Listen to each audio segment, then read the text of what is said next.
very polluted. Ang Christianismo karon polluted na Pato ba nga, good shell? And don't you know that there is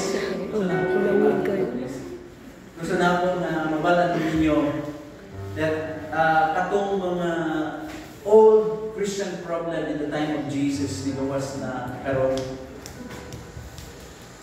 There is one teaching or doctrines ginagawas and Marcionism. It is an old Christian beliefs na nigawas karon. It seems nga tanawon nimo indot na teaching pero it is mali katubangan o hindi diya sa Bible. Nagtudlo siya o dualism. Ang dualism niya is the God of the Old Testament is not the same God of the New Testament. Because in the New Testament, si Jesus na.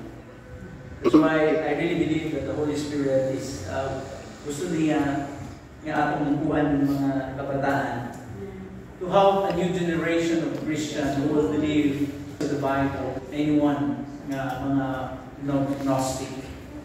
So, atong ang kuhan ng mga bata. Pwede ba kamutiha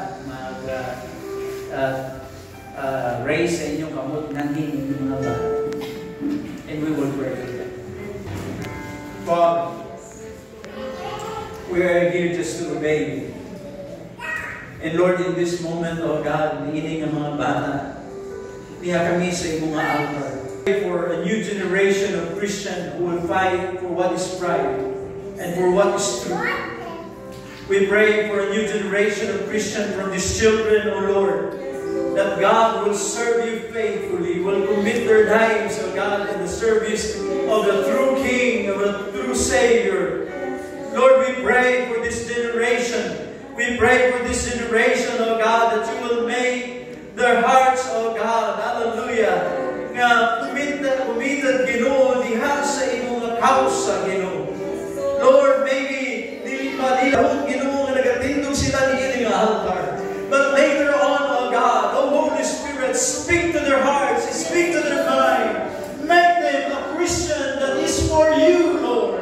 Of what is right and for what is true, O God. God, I pray that you will raise up leaders from these children.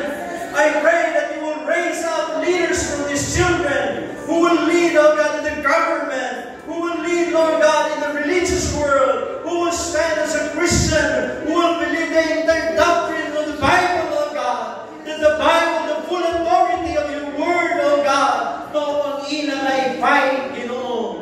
Lord, we pray for this new generation of Christians. Raise them, O God. Raise them, Lord, in your doctrines, so that they will press to you. A workman who does not need to be ashamed, but who correctly handles the word of truth. Lord, thank you so much. Lord, I pray for these children.